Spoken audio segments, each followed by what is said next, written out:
Welcome to and I'll declare that the adjourned Regional Council meeting of Tuesday the 16th of February is now going to be reconvened.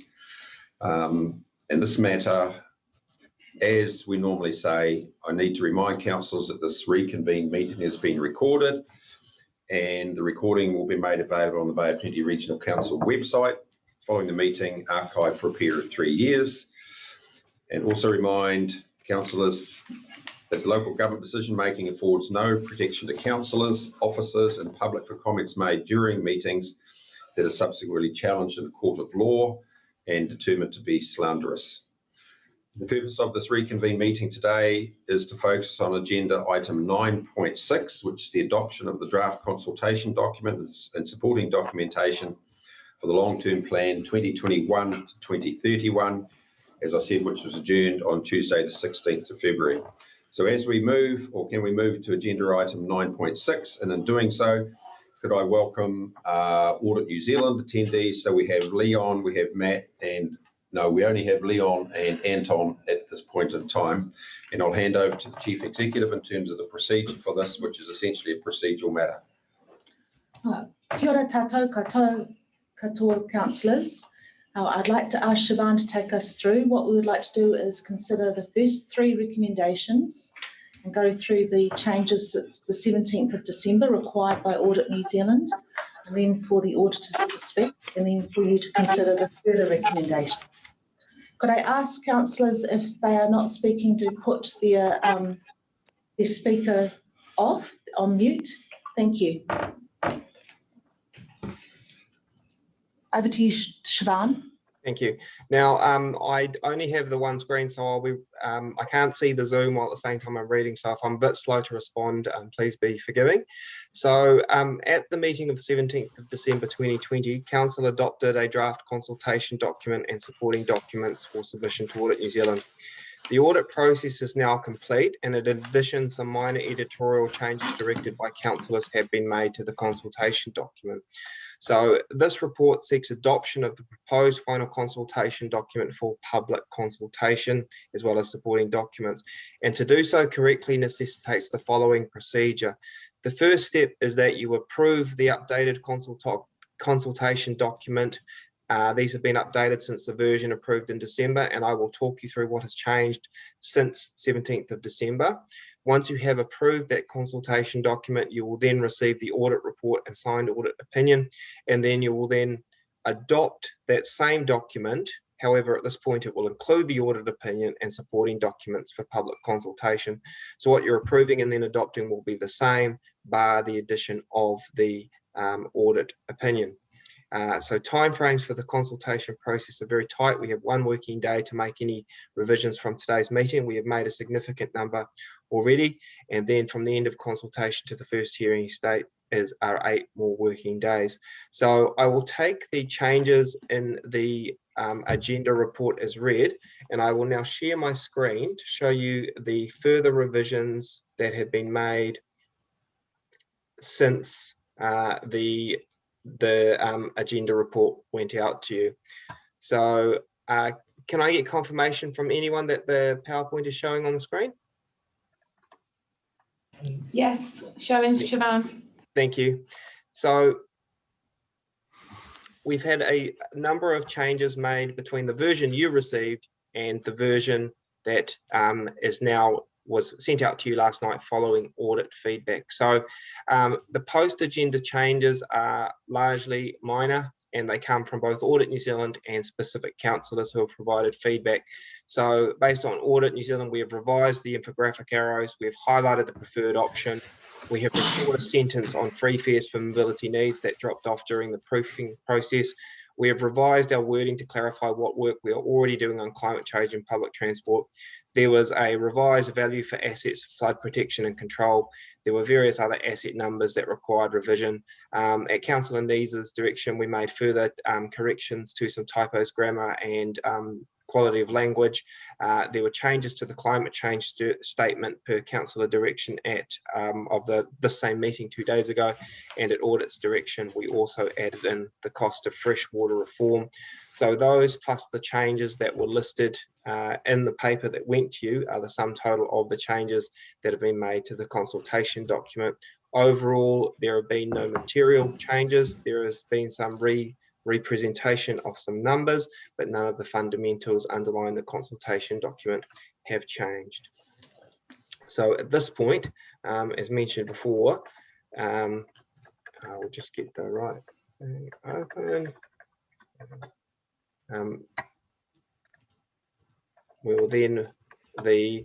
This then gives us the updated consultation document that you'll see at recommendations 1, 2, and 3. Once that has been approved, we will then hear from the Audit Director in regards to the signing of the audit opinion by the Audit Director, and we'll then move through the remaining recommendations as supported. That is me, Chair. Thank you, Siobhan. Councillors, very succinct, to the point update in terms of the amendments or the changes that have been made. Are there any questions before I move to the resolutions? Councillor Nees.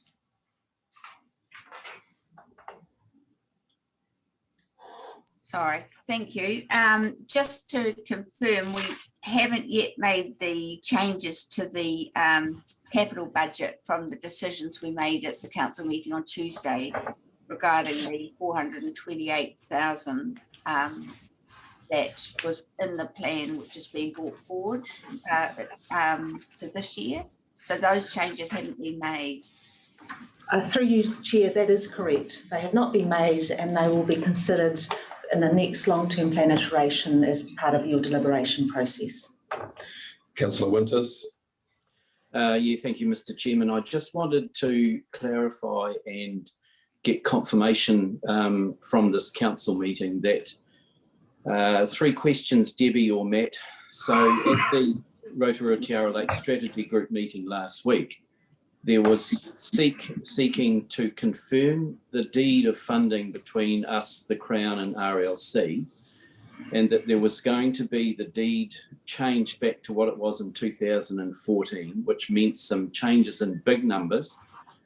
And so for the record, I just wanted to make sure, Matt or Debbie, that we are aware, I was told you are aware of the numbers being changed, because I was really nervous about getting a mandate to change the deed trust without coming through council, because I thought we had the cart before the horse.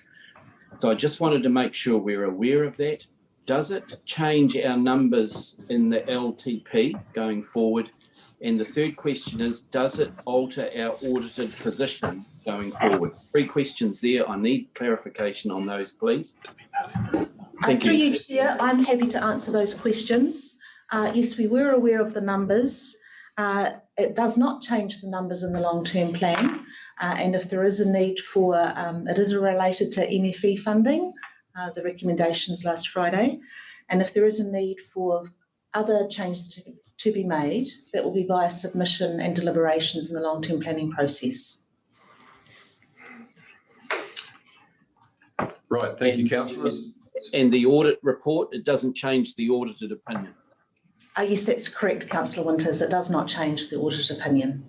It's currently nothing on our books, and we're expecting a discussion between MFE and Rotorua Lakes Council in regards to how that's considered by MFE in the first instance. Okay, thank you for that. Right, there appears to be nothing else, councillors, so I would seek a mover and seconder for resolutions 1, 2 and 3 of the recommendations. Moved Councillor Nees, seconded Councillor Thurston. All those in favour, please say aye. Aye. Or raise your hand, sorry. Against? Carried. Thank you. Leon. Tēnā koutou katoa. Thank you very much for allowing us to attend your meeting. I'll keep this short. If I believe you've got a copy of my audit opinion that I'm going to issue now that you've approved the LTP, or the consultation document. This audit opinion of mine has got 2 legs. So the one leg talks about that it forms an effective basis for consultation, and the other one talks about the underlying of information and assumptions and that they are reasonable. And that's what we audited. When we spoke last year, I think it was with the audit committee, we mentioned the 5 C's. So I'll just quickly run through them because those were basically my areas of focus.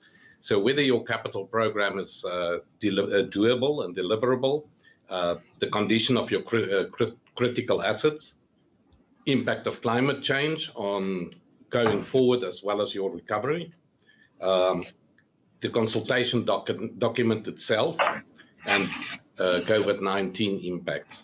One of the other areas that we looked at specifically as well was the national policy statement on fresh water. So mentioning all that, as well as taking into account what Councillor Winters say, we are still in the position to issue our unmodified audit opinion on the consultation document. Oh, lastly, sorry, thank you. Not only councillors, and I had some really good catch-ups. We had some good catch-ups with the chief exec and the chair as well, but also to management and staff of Bob LC. I think you did a stellar job, and it made our job much easier. Thanks for that. Thank you, Leon. Councillors, any questions of Leon regarding the audit process or opinion, which, as Leon has just said, is an unmodified opinion?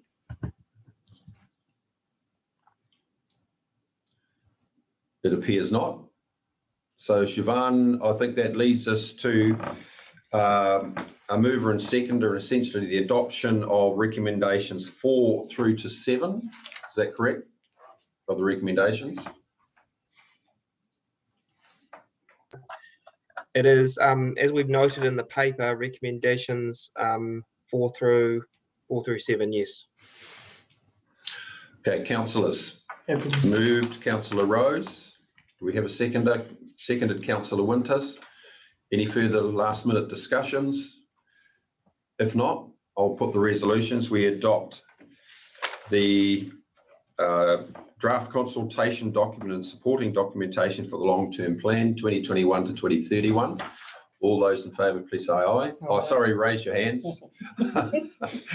Against? Carried. Fiona, anything else before I close the meeting? Okay, thank you, councillors, for your attendance. One more recommendation 8. You're quite right, Councillor Rose. So it was the last confirms the decision has a medium level of significance as determined by the Council Significant. Sorry. Okay, my apologies, councillors. The sheet I've got only had 1 to 7, but there is actually 8. So with the leave of the mover and seconder, can we incorporate number 8? Mr. Rose, Mr. Winters, councillors all happy with that in terms of the resolution? Thank you very much. Thanks for your early attendance this morning. Pleased that we have an unmodified audit opinion, and I think, Leon, that we're probably best dressed in terms of one of the few councillors that got to this point of time in the timeline that you've got, even though we had some difficulties due to extenuating external circumstances. Oh, indeed, Mr. Chair. I think this is the 3rd council adoption across the whole country. Quite an achievement. Okay, thank you very much. Thank you, councillors. Have a good weekend, and I'll see probably most of you tomorrow. Okay, thank you. Declare the meeting closed.